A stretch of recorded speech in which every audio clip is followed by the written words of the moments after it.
Se dice, hermanos, con toda razón, con sobrada razón, que los cambios son la única constante en la vida. La vida está llena de ellos y seguramente uno de los cambios más radicales es el retiro.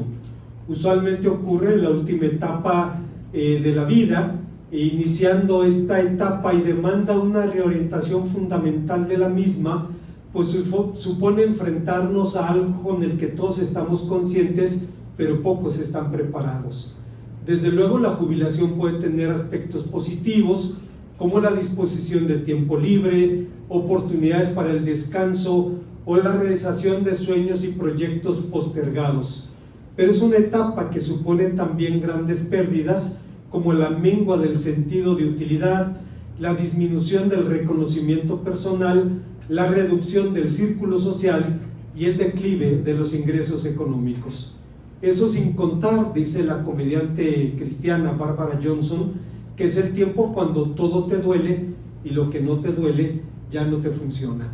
En los hechos, la suma de estas pérdidas puede literalmente matarnos, o cuando menos amagar nuestra voluntad de vivir.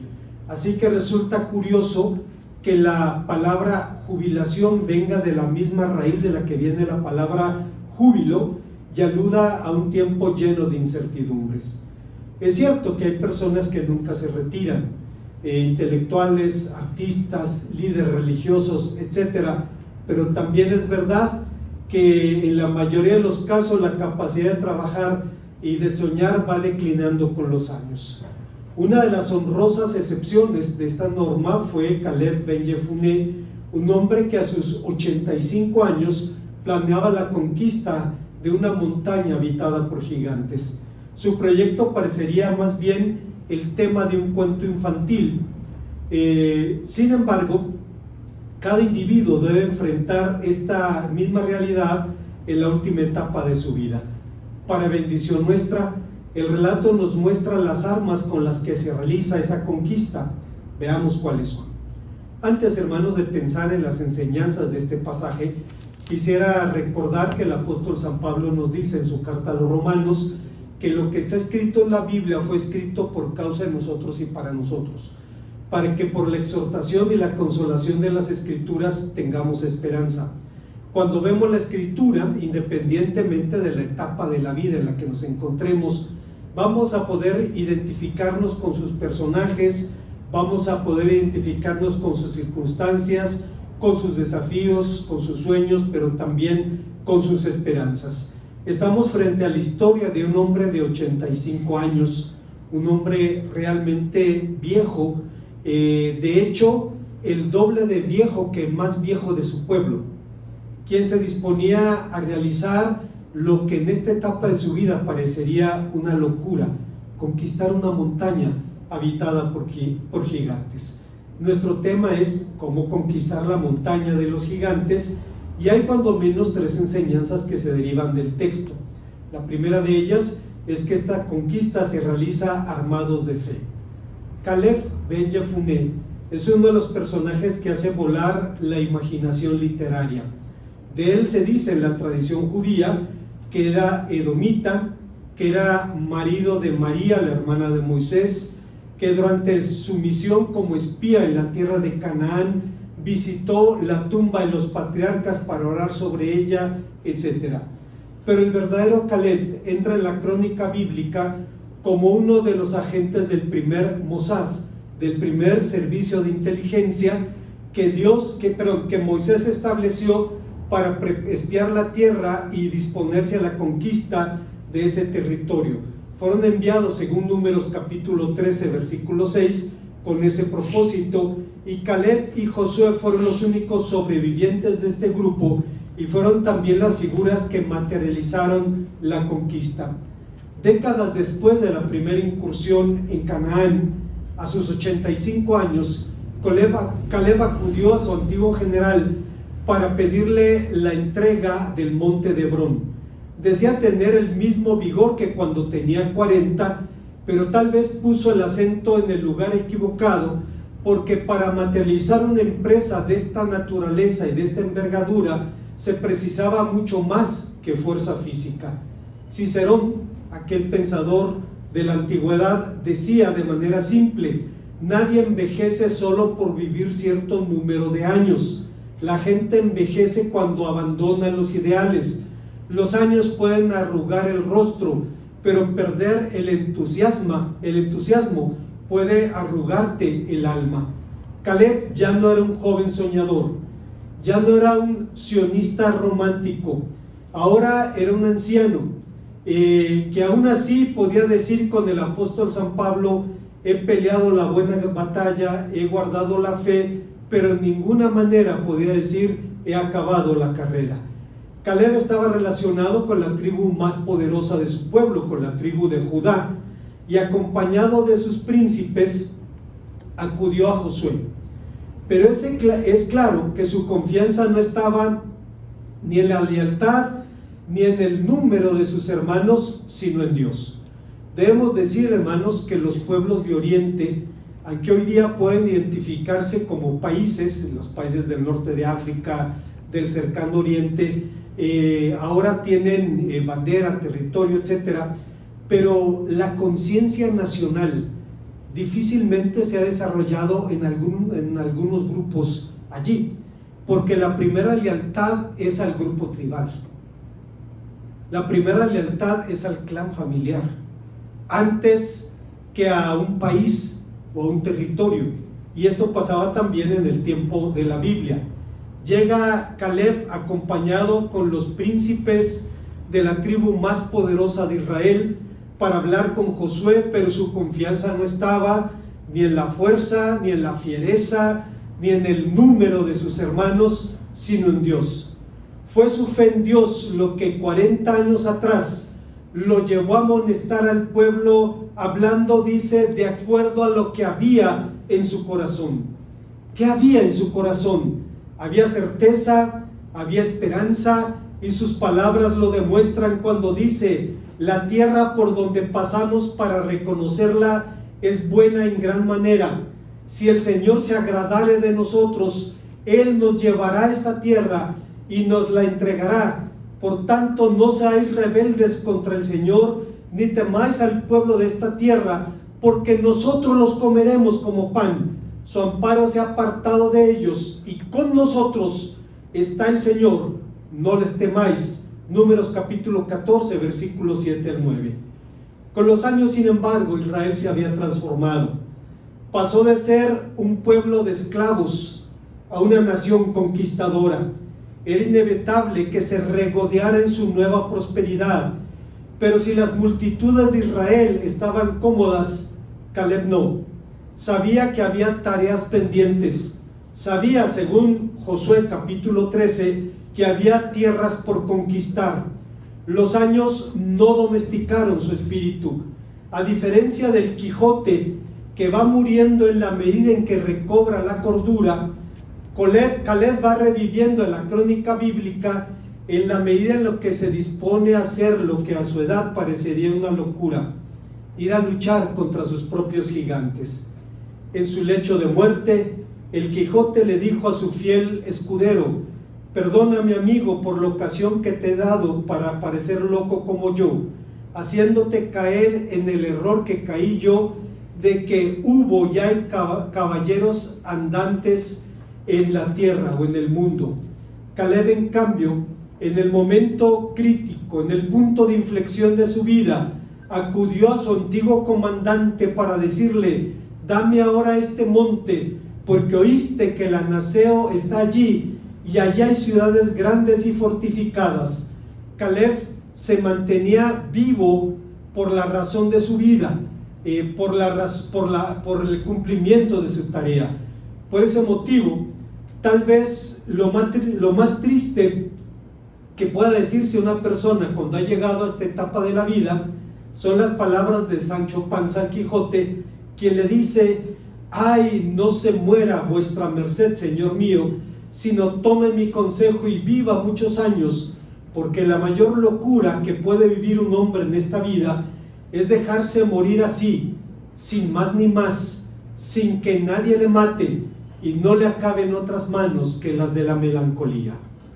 Hay una segunda enseñanza en este pasaje, Estamos hablando de la conquista de la tierra de los gigantes, y el texto nos enseña que esta conquista se realiza armados de valor. A diferencia del resto del pueblo, que recibió su heredad por suertes, Caleb la recibió por designación directa del Señor. Esto, hermanos, que pareciera un hecho accidental o secundario en el relato bíblico, no es cualquier cosa. Dios le dio esa tierra, Dios le dio ese patrimonio, pero aunque la heredad era un don divino, Caleb tenía que luchar por ella. Y es así con los mejores dones de Dios. La paz y el amor son dos de los más grandes regalos que Dios nos da, pero debemos perseguirlos como perros de presa, dice el Salmo 34:14 y 1 Corintios 14:1. La salvación es un regalo inefable, pero San Pablo nos dice en Filipenses 2:12 que debemos ocuparnos de ella con temor y temblor.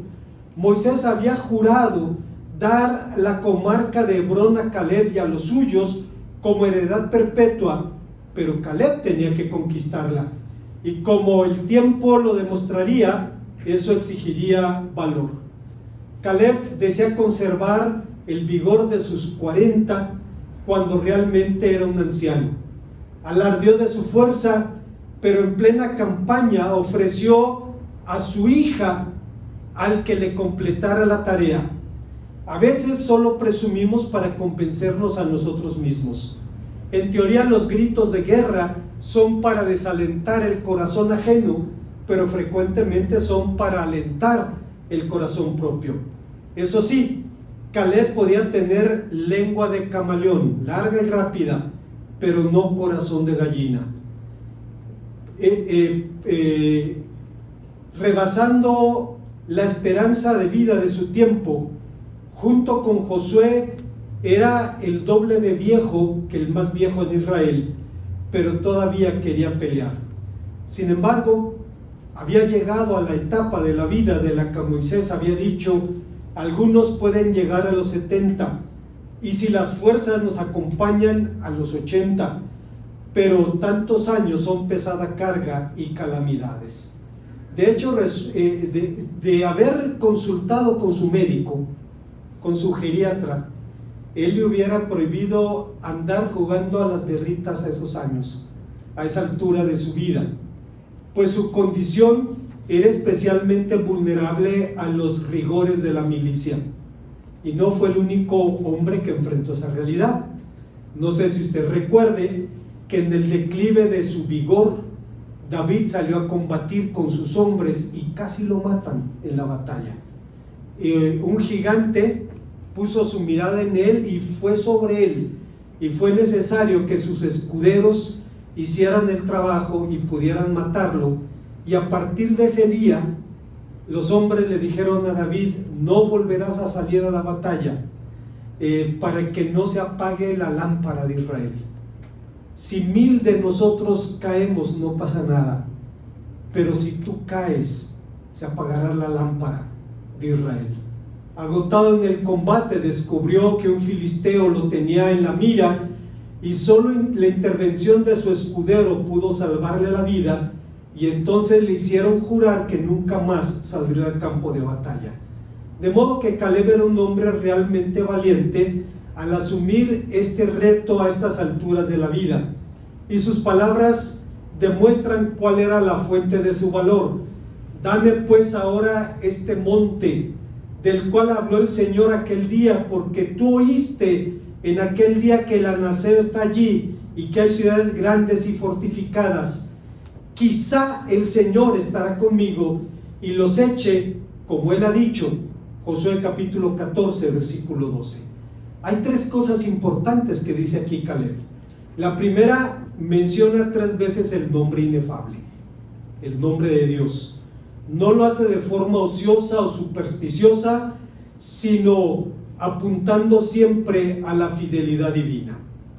Hace muchos años, hermanos, ofrecimos un curso de gramática hebrea, y por alguna razón vinieron una chica de Bombay de la India, una chica de Montreal, una chica mexicana, una norteamericana, no me acuerdo de dónde, pero había 4 señoritas que vinieron al curso de hebreo.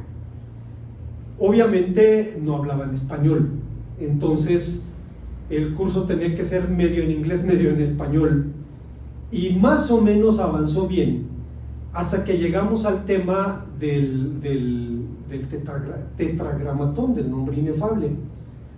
Y les digo, en el judaísmo el nombre de Dios jamás se pronuncia, jamás.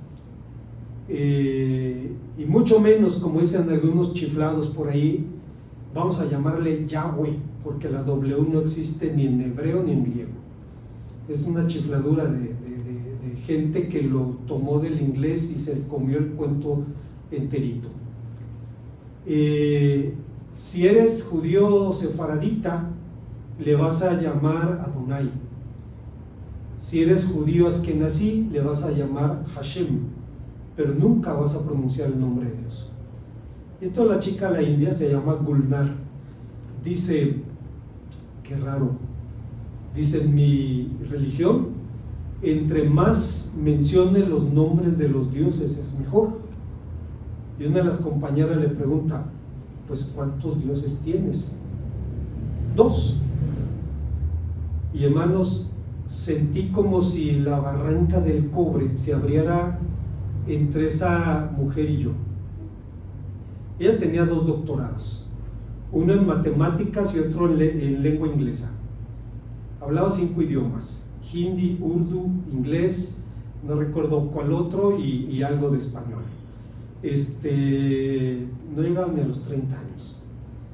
¿Cómo compartes tu fe monoteísta con alguien que tiene 2 doctorados, habla 5 idiomas y tiene 2 dioses? Se abrió un abismo entre nosotros. Y siempre estuve con la duda hasta que conocí a un pariente de Ruth Ortega, la esposa de Samuel Lagunas, quien es misionero en la India. Y le hice la pregunta, le conté la historia, le hice la pregunta y le digo: ¿cómo compartes con alguien así? Dice: mira, en el hinduismo tú puedes tener un dios, puedes no tener dioses o 500 millones de dioses, no importa eso, a ellos no les importa eso. Pero un rasgo del hinduismo es que hay dioses buenos y dioses malos. ¿Cuáles crees que sean más populares? Los dioses malos. ¿Por qué? Porque la gente les tiene miedo. Y entonces hay que hacer los rituales correctos para agradarles. Pero cuando esa gente descubre que hay un solo Dios verdadero, y es un Dios de amor, dice, el amor de Dios inunda el corazón de esas personas. Cuando Caleb menciona 3 veces el nombre inefable, no lo hace de manera supersticiosa, sino apuntando a la fidelidad divina. Lo segundo que dice es reclamar la herencia prometida, aunque equivalía a ganarse la rifa del tigre, pues la tierra estaba habitada por un pueblo de elevada estatura, y seguramente Anak significa cuello largo, hablando de gente muy alta. Y tercero, sabe que tiene que enfrentar un enemigo formidable e invoca el favor de Dios usando la expresión que Reina Valera 60 traduce quizá, la palabra ulai, que según el caso expresa esperanza, y es lo que está diciendo aquí: seguramente el Señor estará conmigo como Él ha dicho. No es un quizá de a ver si, no, seguramente estará conmigo porque Él lo ha dicho. Esto nos enseña que la vejez debe enfrentarse con valor, porque a decir de Salomón, los años malos pueden robarnos la alegría de vivir. Se cuenta de dos ancianos que hablaban sobre la vejez, y el uno le decía al otro: y la peor parte lo llevan las mujeres, y además se niegan a aceptar que envejecen y tratan de esconder sus achaques.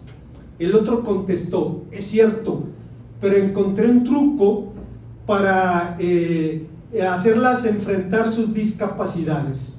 Si quieres saber si tu mujer se está quedando sorda, colócate a 10 metros de ella y hazle una pregunta. Si no te responde, acércate 5 metros. Si no te responde, a 2 metros y después a 1 metro, y no le quedará más remedio que aceptar que está sorda.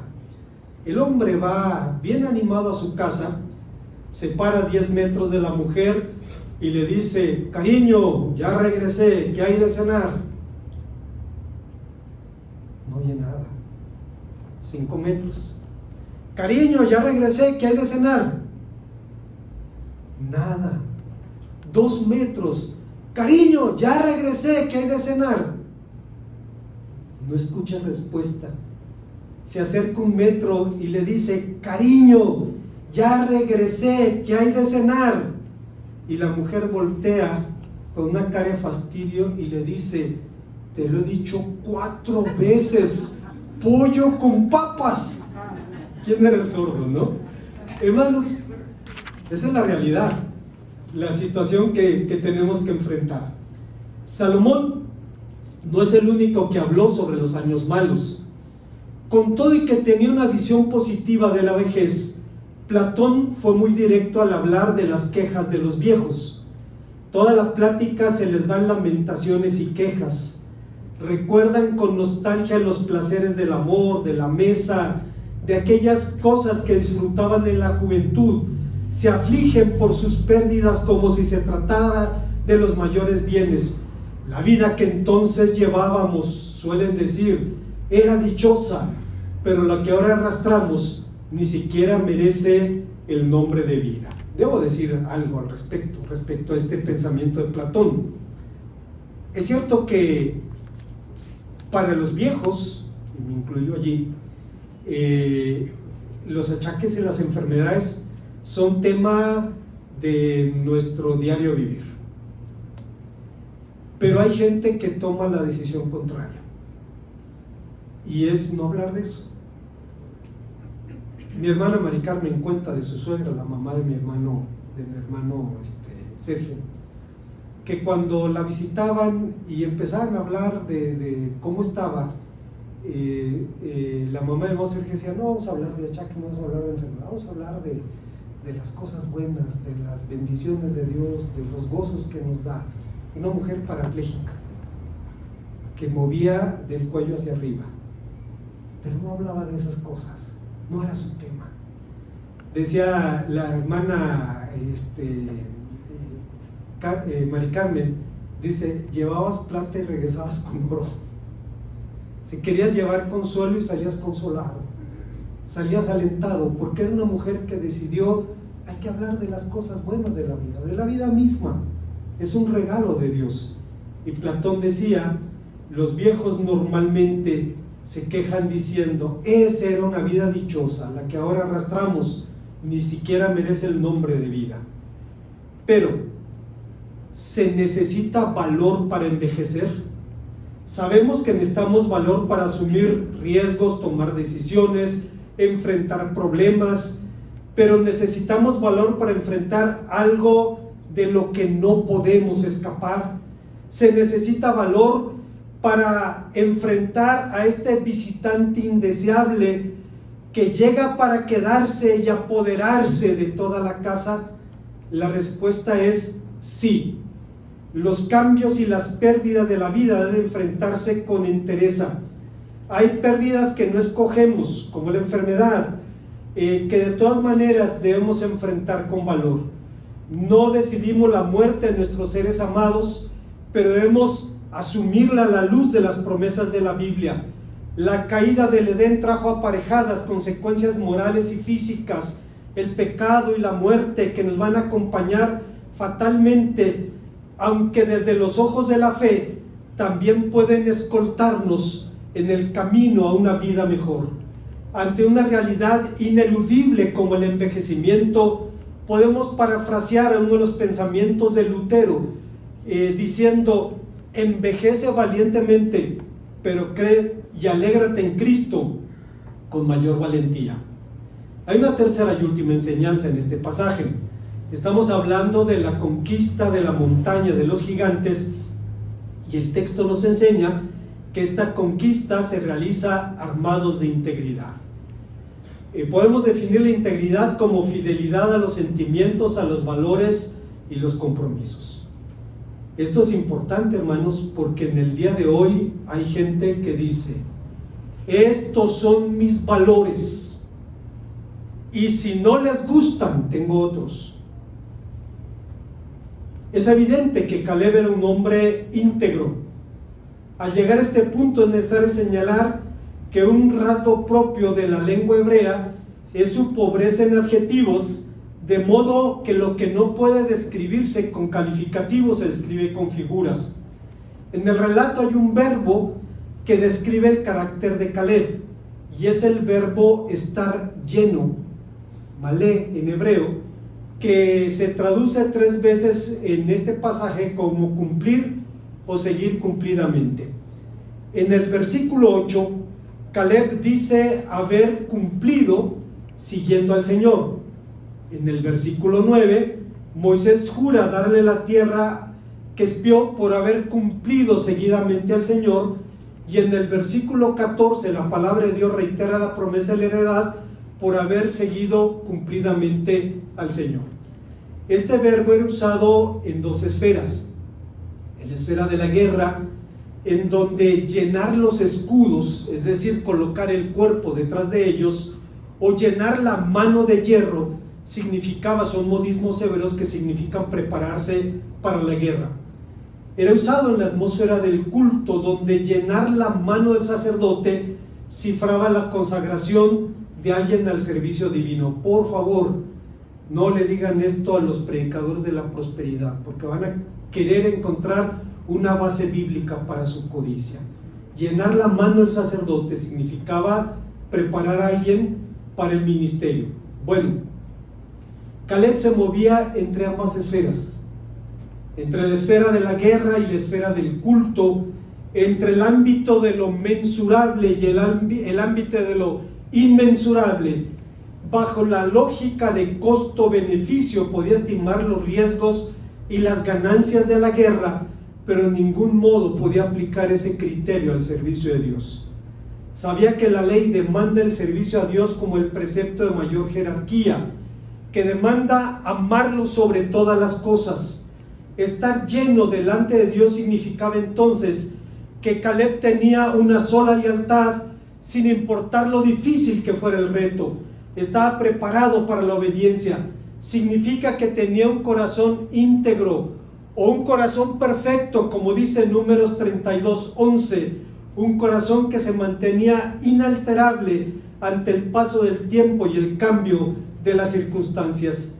Es importante decir esto porque la vejez no solo nos grava con cambios físicos, nos impone también cambios emocionales, como rigidez de conducta, incapacidad de adaptación a los cambios, la tendencia a la introversión, etc. Los ancianos se desconectan del presente, se refugian en el pasado donde vivieron felices, renuncian siquiera a la memoria más reciente, no le prestan atención, no les importa. A la mayoría de los viejos solo les motivan unos cuantos temas: la muerte, la religión, el paso del tiempo, la salud, los pleitos con los parientes cercanos y sobre todo el dinero. Es bien conocido el amor de muchos ancianos por el dinero, lo cual hasta cierto punto es lógico, pues ante un mundo que es cada vez más hostil la carencia y la evidencia, de su propia decadencia, el dinero les da seguridad. El que no tiene lo vive con angustia. ¿Qué será de mí el día de mañana? El que tiene poco lo guarda como su seguro de vida.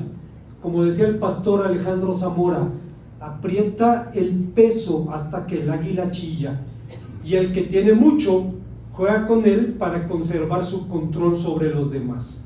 Abundan ejemplos literarios de viejas ricas que juegan con su dinero, haciendo y deshaciendo testamentos, amenazando con donar sus bienes a la beneficencia y desheredando sobrinos. ¿De qué manera incide entonces la integridad en la calidad de nuestra vejez? De manera directa.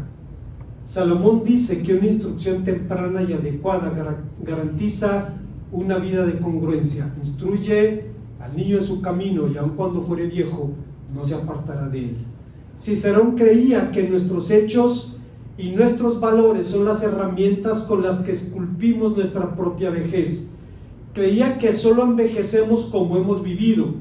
Para él, los defectos del carácter del anciano, el rencor, la avaricia, la melancolía, eran los brotes de semillas que estaban bajo la superficie. Y Platón también decía, en cuanto a las añoranzas de los viejos y a sus quejas de maltrato recibidas de sus parientes, no deben atribuirse a la vejez, sino a su propio carácter. Desde luego no siempre es así. No necesariamente esto funciona como la tabla de sumar 1 más 1 es 2. La experiencia nos enseña también que hay buenos padres que engendran malnacidos, que hay padres piadosos que pueden engendrar desgraciados, y desgraciado quiere decir carente de gracia. Pero la vejez es soportable, decía Platón, cuando se tienen costumbres moderadas. De lo contrario, tanto la vejez como la juventud son sumamente infelices.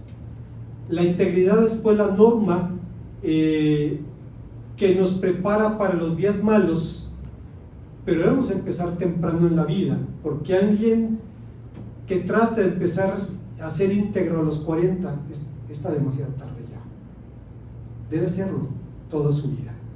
Como conclusión, es claro que envejecer es el único camino a una vida larga, y también es cierto que aunque todos queremos una vida larga, nadie quiere envejecer. La vejez supone retos y fatigas insospechados, pero puede no ser tan malo, sobre todo si pensamos en la otra opción, es decir, en la muerte. Hace unos años, un ingeniero japonés llegó a la ciudad de Querétaro, se llama, si todavía vive, Kenji Kotsugi, debe estar ahora cerca de los 90 años, y era un cristiano devoto, y pronto nos relacionamos con él. Él vino a establecer una planta de Hilux, se llama la fábrica, pertenece a un grupo que se llama Nippon Cable System, y es un grupo industrial que hace chicotes para todo tipo de sistemas, desde aviones, helicópteros hasta elevadores de carros. Bueno, el hermano llegó, nos hicimos amigos, y en alguna ocasión, compartiendo con él, cenando con él, sacó las fotos de su familia y nos enseñó una foto de su mamá que tenía 80 años, pero parecía de 65. Y entonces mi esposa le dice: Kenji-san, su madre debe tener un secreto para lucir tan joven a pesar de tener 80 años. Él le respondió: oh sí, Sofía-san, de hecho mi madre tiene 2 secretos. Kenji-san, somos amigos, compártame los secretos de su madre. Claro que sí. Número 1, mi madre cree en Yesu Kirisu Tosama. Amén, dice mi esposa. Yo también creo en él, en nuestro Señor Jesucristo. Y el segundo secreto es que mi madre enviudó joven. Gracias, hermano, gracias por el consejo, ¿no? Ahora me pregunto, ¿seríamos amigos? Bueno, hermanos, tal vez por esa razón, un grupo de damas encabezado por la hermana Marta Piña un día se acercó a mí y me dijo: pastor, quiero avisarle que vamos a formar el grupo de las chicas malas en la iglesia. ¿Cómo que el grupo de las chicas malas? Sí, porque la que no está mala de la rodilla está mala de la cadera, la que no está mala de la cadera está mala de la columna, la que no está mala de la columna está mala del pie. Tenía razón. Agatha Christie, una escritora norteamericana, se lo tomaba con humor y aconsejaba a las damas: cásate con un arqueólogo, pues cuanto más vieja te pongas, más encantadora te encontrará. Pero fue justo en su vejez que Caleb se dispuso a realizar la conquista de su vida, cuando la mayor preocupación de los hombres de su edad sería buscar un lugar soleado para calentarse. La vejez no es un obstáculo para soñar, pero ¿cuál sería su motivación? No era la búsqueda de riquezas, de gloria o de poder. Su motivación era el sentido del deber, el apremio de la misión histórica, el anhelo del cumplimiento de la antigua promesa, la redención de la patria ancestral y la conquista de un futuro mejor para su pueblo. Pero como si todavía le faltaran méritos, como si no fueran suficientes, el hombre tampoco ambicionaba Hebrón para él mismo, pues una vez que conquistó la ciudad, la entregó a los exiliados de la nueva prosperidad, la hizo casa de los desterrados, morada de levitas, refugio para perseguidos, según dice Josué capítulo 20. Caleb inventó la terapia ocupacional, ocupándose de un proyecto intimidante, cuando la mayoría de los hombres de esa edad gastarían su energía jugando o peleando con sus nietos o peleando con los padres de sus nietos. Pero la conquista de la montaña de Caleb representa la conquista que cada hombre y mujer, que usted y yo tendremos que realizar en algún momento de nuestra vida con nuestras últimas fuerzas y cuesta arriba. Deben conquistar sus propios gigantes: la falta de fe, el temor al futuro, la tentación de perder, de poner su confianza en el dinero o en las cosas y no en Dios.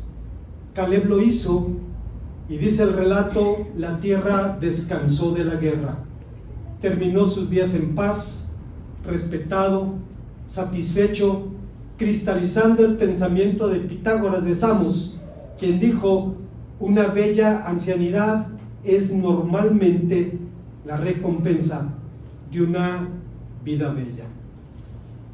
Que Dios, hermanos, nos dé una vejez así. Oremos al Señor. Gracias, Padre, por tu palabra, porque hablas a nuestra vida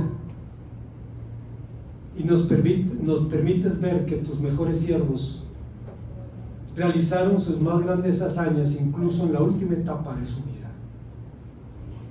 Permítenos, Señor, mantener la fe, la esperanza, la confianza, Señor, en que fuimos creados para glorificar tu nombre y para disfrutar para siempre de ti. Te bendecimos por esto, en Cristo Jesús. Amén.